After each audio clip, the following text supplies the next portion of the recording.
निजी क्षेत्र में कार्य करने वाले देश के अग्रणी व बहुचर्चित सहारा इंडिया समूह के पिछले कुछ वर्षों से सहारा और सेबी के बीच का मामला माननीय उच्चतम न्यायालय में लंबित था, जिसका अब समाधान होकर सम्मानित जमाकर्ताओं के भुगतान का सुअवसर आ चुका है।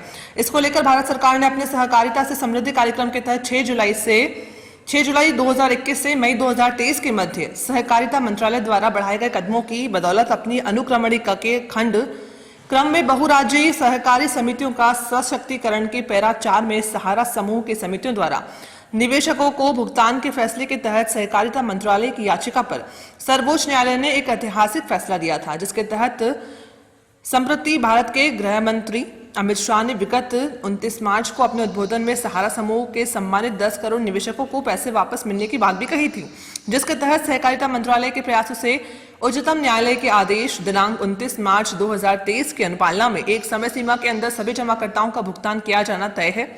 इस संबंध में सम्मानित जमाकर्ताओं से मूल जमा प्रमाण पत्रों सहित उपयुक्त KYC के साथ पोर्टल व अन्य माध्यमों से आमंत्रित किए जाने की प्रक्रिया भी प्रगति पर है।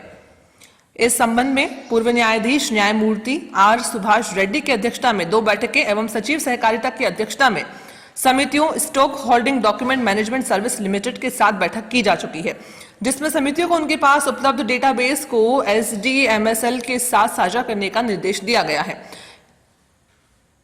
इस क्रम में CRCS द्वारा सहारा रिफंड के लिए पृथक प्रकोष्ठ न्यू दिल्ली म्यूनिसिपल काउंसिल द्वारा उपलब्ध करवाई जाकर के शीघ्र ही एक पोर्टल स्थापित किया जा रहा है, जिसमें प्रत्येक समिति में एक OSD ऑफिसर भी नियुक्त किए गए हैं, जो भुगतान की प्रक्रिया पर अपनी पैनी नजर रखेंगे। ये करना होगा तब मिलेगा आपको भुगतान।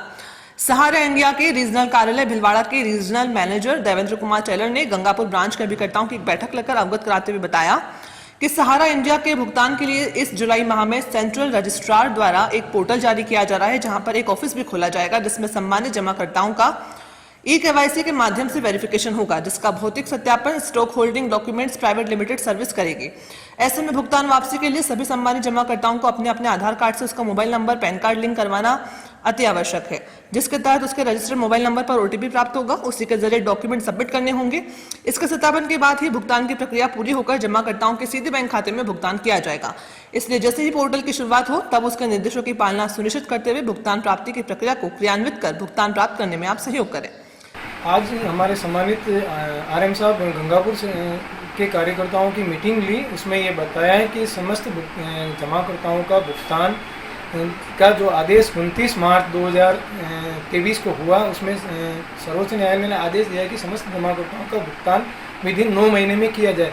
इसके लिए सहकार मंत्रालय द्वारा एक पोर्टल लॉन्च किया जा रहा है, जिस पर सम्मानित जमाकर्ताओं के पेपर का वेरिफिकेशन होने के बाद समस्त भुगतान उनके सीधे बैंक अकाउंट में कर दिया जाएगा। सम्मानित जमाकर्ताओं का आधार कार्ड और मूल दस्तावेज और पैन कार्ड होना आवश्यक है।